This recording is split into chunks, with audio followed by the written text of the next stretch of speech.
Donald ട്രംപിന്റെ കലിപ്പ് കുറച്ച് അടങ്ങി എന്ന് വേണമെങ്കിൽ പറയാം, കലിപ്പ് കുറച്ച് തീർന്നു തുടങ്ങി എന്ന് വേണമെങ്കിൽ പറയാം. കാരണം ഇപ്പോൾ കഴിഞ്ഞ ദിവസങ്ങളിലൊക്കെ പറഞ്ഞു ഇന്ത്യയുടെ ടെക് മേഖല നശിപ്പിക്കും, ഇന്ത്യയുടെ താരിഫ് ഇനിയും വർദ്ധിപ്പിക്കും എന്നൊക്കെ പറഞ്ഞുകൊണ്ടിരുന്ന ട്രംപ് ഇപ്പോൾ പതുക്കെ വേണമെങ്കിൽ ഒന്ന് ചർച്ചയൊക്കെ നടത്താം, മോദിയായിട്ട് ചർച്ച നടത്തണമെന്നൊക്കെ ആഗ്രഹമുണ്ട്. നമ്മൾ അങ്ങോട്ട് പോയിട്ടില്ല, ട്രംപ് തന്നെ ഇങ്ങോട്ട് വന്ന് പറയുന്നുണ്ട്. അപ്പോൾ ട്രംപ് ശരിക്കും അയയുകയാണോ ഇപ്പോൾ അവസാനം?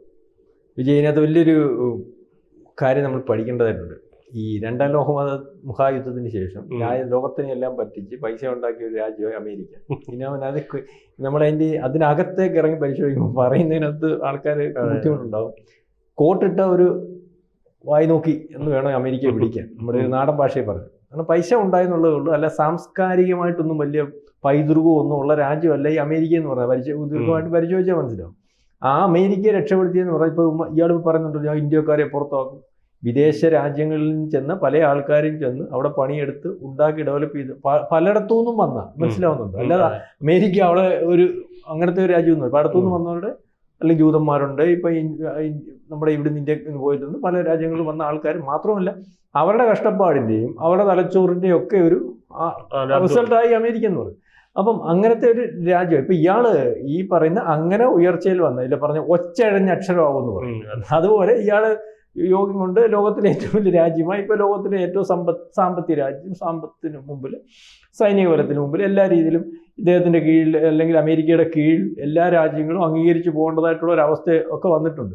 അപ്പം ഈ ഒരു അവസ്ഥയിൽ വളരെ കാലം കൊണ്ട് കൊണ്ടു നടന്നിരുന്ന അമേരിക്ക അതേ അവസ്ഥയിൽ നിന്നുകൊണ്ട് പോകണം എന്നാഗ്രഹിച്ചു. അല്ലെങ്കിൽ ഇപ്പം അമേരിക്കയ്ക്ക് അപകടമുണ്ട്, മനസ്സിലായില്ല. അമേരിക്കയ്ക്ക് ഈ പറഞ്ഞതുപോലെ ആഭ്യന്തര കടമുണ്ട്, ഈ 30 ലക്ഷം ബില്യൺ ഡോളർ കടമുണ്ട്. അപ്പം ഈ കടമൊക്കെ ഉണ്ട്. ഇതൊന്ന് അമേരിക്കയെ മേക്ക് ചെയ്യാൻ വന്ന പുള്ളി അങ്ങോട്ട് കയറി ഇരുന്നിട്ട് ഈ പഴയ ശൈലിയിൽ ഒന്ന് സംസാരിച്ച് നോക്കി, താരിഫ് ഉണ്ടാക്കി നോക്കി.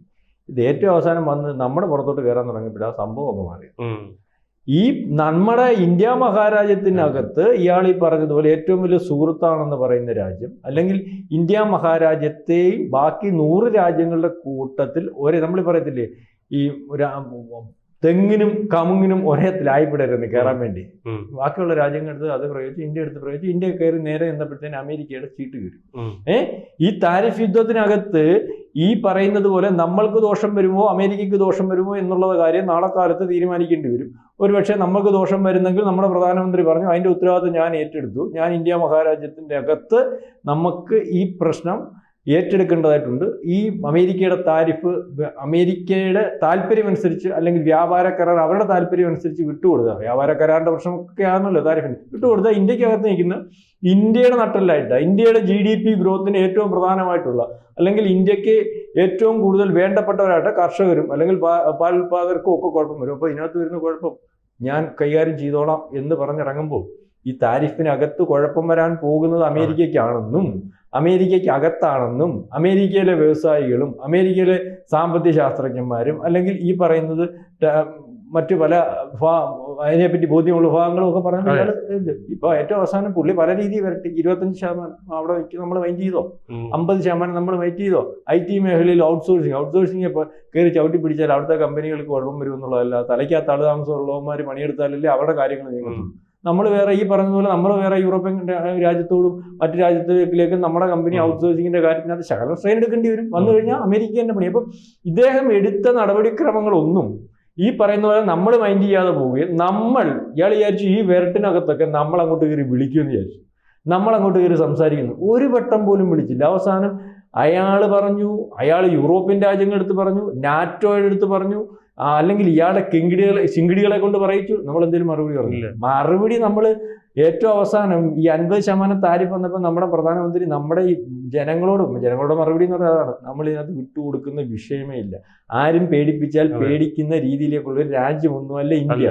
ഇന്ത്യക്ക് ഇന്ത്യതായ നിലപാടുണ്ട് അല്ലെങ്കിൽ കാര്യങ്ങളുണ്ടെന്ന് പറഞ്ഞു. ഇപ്പൊ ഇങ്ങോട്ട് വിളിച്ചു, കഴിഞ്ഞ ദിവസം പറഞ്ഞ ഞങ്ങളുടെ ഏറ്റവും വേണ്ടപ്പെട്ട ഫ്രണ്ടാണ്, നമ്മുടെ കാര്യമൊന്നും പറയാൻ പറ്റില്ല. ശരി, നമ്മൾ ഫ്രണ്ടിന്റെ കാര്യത്തിൽ കുഴപ്പമില്ല. വളരെ ആ വാചകം നിങ്ങൾ മനസ്സിലാക്കണ്ടേ. പുള്ളി നേരത്തെ നമ്മൾ മൈ ഫ്രണ്ട് എന്നൊക്കെ പറയുകയാണ്, ഇപ്പം ഫ്രണ്ടൊന്നും പറഞ്ഞില്ല. പുള്ളി അതിനകത്ത് കുഴപ്പമൊന്നുമില്ല. നമുക്ക് ആലോചിച്ചോ, ശരി, അങ്ങനെ ആ താല്പര്യത്തിൽ തന്നെയാണ് ഇന്ത്യ.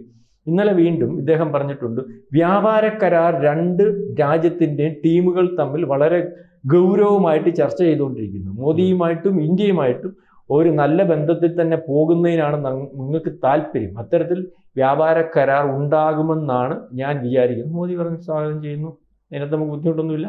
എന്താ നമ്മൾ പറഞ്ഞെന്തുവാ, ഞാൻ നേരത്തെ പറഞ്ഞ തന്നെ പറഞ്ഞു, വ്യാപാര കരാർ ഉണ്ടാകുമോ? ഇയാൾ പറയുന്ന പോലെ അവിടെ കൊണ്ടുവന്ന് അവിടുന്ന് ഇവിടുന്ന് സാധനം കൊണ്ടുവന്ന് ചീപ്പ് അല്ലെങ്കിൽ പെനാലിന് അല്ലെങ്കിൽ നമുക്ക് ചുങ്കം തരാതെ നടക്കത്തില്ല. പിന്നെ ഇന്ന സാധനങ്ങൾ ഇവിടെ, ഞങ്ങളുടെ സാധനങ്ങൾ ഇന്ന സാധനങ്ങൾ ഇവിടെ വിൽക്കണം, സോയാബീൻ വിൽക്കണം, അവിടുത്തെ ഈ പറയുന്ന പോലെ നോൺ വെജ് പാലോ അങ്ങനത്തെ ഒരു സാധനം കണ്ടുണ്ടല്ലോ, പശുവിനെല്ലാം കൂടെ മാംസം കൊടുത്തിട്ട് ഉണ്ടാക്കുന്ന പാല്, ആ പാൽ ഇവിടെ കൊണ്ടുവയ്ക്കണം, നടക്കത്തില്ല. ഇവിടുത്തെ ലോകത്തെ നമ്പർ 1 പാല് കയറ്റുമതിയാണ് നമ്മൾ. ഇത് വലിയ പാടുപെട്ടാണ് ഉണ്ടാക്കിയ. 10 കൊല്ലത്തിന് മുമ്പ് ഇങ്ങനെയല്ലായിരുന്നു. ഇവിടുത്തെ ക്ഷീരമേഖലയെ ഉയർത്തുന്നതിന് വേണ്ടി മോദി എടുത്ത പണിയും അല്ലെങ്കിൽ അതിന് കൊടുത്ത സബ്സിഡിയും അതിന് ചിലവാക്കിയ ഫണ്ടുമൊക്കെ വലിയ വലുത്. അപ്പോൾ ലോകത്തിലെ ഏറ്റവും വലിയ പാല് നമ്മൾ കയറ്റുമതി ചെയ്യുന്നിടത്ത് നമ്മുടെ പാല് ഇവിടെ വിൽക്കാൻ പറ്റത്തില്ല. ഇയാളുടെ പാല് കൊണ്ടുവരുമ്പോൾ മനസ്സിലാവുന്നു, ആ പാല് ഇവിടെ വിൽക്കാൻ പറ്റത്തില്ല. സോയാബീൻ കൊണ്ടുവരുമ്പോൾ നമ്മുടെ കൃഷിക്കാരുടെ സാധനം ഇവിടെ വിൽക്കാൻ പറ്റത്തില്ല, നമ്മൾ പിന്നെ ഇവിടെ കൊണ്ടുവയ്ക്കും. ആ രീതിയിലേക്കുള്ള കരാർ നോക്കത്തില്ല. രണ്ടുപേരും നമുക്ക് കരാറൊക്കെ ശരിയാണ്. കരാറിനകത്ത് ഇതേ പറഞ്ഞുള്ളൂ, ഇന്ത്യ മഹാരാജ്യം ഇപ്പോൾ എടുക്കുന്ന നിലപാടിനകത്ത് ആയുധത്തിന്റെ കാര്യത്തിലായാലും ഈ പറയുന്നത് പോലെ ഇറക്കുമതി കയറ്റുമതി, അത് ഈ പാലിന്റെ കാര്യമായാലും കൊള്ളാം, കാർഷിക മേഖലയുടെ കാര്യം, ഏത് കാര്യമായാലും ഇന്ത്യക്ക് ഗുണമുണ്ടാകുന്ന രീതിയിൽ, മുൻതൂക്കം ഉണ്ടാക്കുന്ന രീതിയിൽ, രണ്ട് രാജ്യങ്ങൾക്കും പരസ്പരം പുരോഗതി ഉണ്ടാകുന്ന രീതിയിലേക്കുള്ള നീക്കങ്ങൾ, ഇന്നലെ മോദി തീർച്ചയായിട്ടും പറഞ്ഞു, പുരോഗതി ഉണ്ടാകുന്നതിലേക്കുള്ള നീക്കങ്ങൾ അല്ലെങ്കിൽ അത്തരത്തിലുള്ള കരാറുകൾ, അത്തരത്തിലുള്ള വ്യാപാര കരാറുകൾ, അത് പ്രതിരോധ മേഖലയുടെ കൂടെ കൂട്ടി എല്ലാം അങ്ങനെ തീരുമാനിക്കുന്ന ഒരു അവസ്ഥയുള്ളൂ. അല്ലാതെ ആർക്ക് വേണ്ടിയും പണ്ടത്തെ കൂട്ടി സാധനങ്ങൾ വിൽക്കാനും അവന്റെ ഇഷ്ടത്തിന് വന്ന് ഇവിടെ ബ്രിട്ടീഷുകാരൻ ഭരിച്ചതിന് ശേഷവും ഇന്ത്യ മഹാരാജ്യത്ത് ഈ അവസ്ഥ ഉണ്ടായിട്ടുള്ളൂ. ആ രീതിയിലുള്ള നീക്കുപോക്കൊന്നും ഉണ്ടാവില്ല. അപ്പൊ അങ്ങനെ സംസാരിക്കാമെന്ന് പറഞ്ഞിട്ട് ഇപ്പൊ ചേട്ടൻ വന്നിട്ടുണ്ട്. അതായിരിക്കും ചേട്ടന് വൃത്തിയാവുന്നതും കാരണം SCO മീറ്റിന് ശേഷം എനിക്ക് ഇയാളൊന്ന് പേരണ്ടിട്ടുണ്ട്. ഈ 3 പേരുടെയും കൂടെ ഫോട്ടോ പുള്ളി ഒന്ന് കണ്ടെന്ന് തോന്നുന്നു കേട്ടോ. എന്ന് വെച്ച് കഴിഞ്ഞാല് എന്നിട്ട് ലോകമാധ്യമങ്ങൾ എഴുതി, നമ്മൾ കഴിഞ്ഞ ദിവസം ചർച്ച ചെയ്തതുപോലെ ഒരു ലോകരാജ്യത്തിന് മറുപടിയുമായി 3 ലോകരാജ്യ നേതാക്കന്മാർ ഒന്നിക്കുന്നു പറഞ്ഞത്. അപ്പൊ ഈ രീതിയിലൊക്കെയുള്ള നീക്കം ജിയോ പൊളിറ്റിക്സിനകത്ത് വലിയ കുഴപ്പങ്ങൾ ഉണ്ടാക്കിയിട്ടുണ്ട്. മാത്രവുമല്ല ഈ ഇയാളുടെ വലിപ്പം ഇയാള് ലോകം തീരുമാനിച്ചു തുടങ്ങി. വലിപ്പത്തിനകത്ത് കുഴപ്പമുണ്ട്, അല്ലെ പഴയ വലിപ്പം ഇല്ലെന്നുള്ള കാര്യം ലോകത്തിനും മനസ്സിലായി, ട്രംപിനും മനസ്സിലായി. അമേരിക്ക ഈ രീതിയിൽ പോയാൽ വീണു. അമേരിക്ക അല്ലെങ്കിലും വീഴുന്ന ഒരു അവസ്ഥയിലേക്കാണ് പോകുന്നത്. കാരണം ഇയാളായിരിക്കും മിക്കവാറും അമേരിക്കയെ ഒരു പരുവത്തിലാക്കിയിട്ട് കയറി പോകുന്ന രീതി. വിജയ് ടോക്കിന് മുമ്പ് ചോദിച്ചാൽ ഇയാൾക്ക് വട്ടാണെന്ന് ചോദിച്ചാൽ എനിക്ക് അധികമായിട്ട് പറയാൻ അറിയത്തില്ല, കാരണം അമേരിക്കൻ പ്രസിഡന്റാണ്. പക്ഷേ ഇയാളുടെ സ്വഭാവം രീതിയിലൊക്കെ കണ്ടിട്ട് ഒരു വട്ടനുമാണ്. മാത്രമല്ല അമേരിക്കയെ പോലെ ലോക പ്രസിഡന്റ് എന്നാണ് അമേരിക്ക എന്ന് പറയുന്ന രാജ്യത്തിന്റെ പ്രസിഡന്റിനെ അറിയപ്പെടും. ഈ ലോക പ്രസിഡന്റ് രാവിലെ വൈകിട്ട് ഉച്ചയ്ക്ക് മാറ്റി പറയും. നമ്മുടെയൊക്കെ പ്രധാനമന്ത്രി മോദിയൊക്കെ സംസാരിക്കുന്നതിനകത്ത് അല്ലെങ്കിൽ ഒരു കാര്യത്തിനകത്ത് മറുപടി പറയുന്നത് കാര്യം, ആ മറുപടി എന്ന് പറഞ്ഞാൽ ആവശ്യമുണ്ടെങ്കിൽ മാത്രം പറയും. അല്ലെങ്കിൽ ഈ പറയുന്ന പോലെ ജയശങ്കർ പറയത്തില്ല, വിദേശകാര്യ ജയശങ്കർ മോശമൊന്നുമില്ല, വിദേശകാര്യമന്ത്രി പറയത്തില്ല. പുടിൻ നമുക്ക് കണ്ടിട്ടില്ലേ മറുപടി? അങ്ങനെ പാടുള്ളൂ. കാരണം അവരുടെ മറുപടി ലോകം കേൾക്കേണ്ടതാണ്. ഇപ്പൊ ഈ ട്രംപിന്റെ കാര്യം ആരെങ്കിലും കേൾക്കൂ? അല്ലെങ്കിൽ അയാളുടെ സംസാരത്തിന് എന്തെങ്കിലും വിലയുണ്ടോ? രാവിലെ സംസാരിക്കുന്ന കാര്യം റിപ്പോർട്ട് ചെയ്യാൻ പത്രങ്ങൾക്ക് വഴിയാ വൈകിട്ട് മാറ്റി പറയുമോ? മനസ്സിലാവുന്നില്ല. അപ്പൊ ആധികാരികത ഇല്ലാത്ത അല്ലെങ്കിൽ അത്തരത്തിൽ ലോകത്ത് അമേരിക്കൻ പ്രസിഡന്റ് എന്ന് പറയുന്ന ഒരാൾ അല്ലെങ്കിൽ അമേരിക്കയ്ക്ക് ഇത്രയും മോശമായിട്ടുള്ള ഒരു പ്രസിഡന്റ് ഉണ്ടായിട്ടില്ല എന്നുള്ള രീതിയിലേക്കൊക്കെ നമുക്ക് ചിന്തിക്കേണ്ടത്. അത് ട്രംപിന് വട്ടാണോ എന്ന് ചോദിച്ചാൽ കാണുന്നവർക്ക് അങ്ങനെ തോന്നുന്നതിനകത്ത് കുറ്റം പറയാൻ പറ്റില്ല.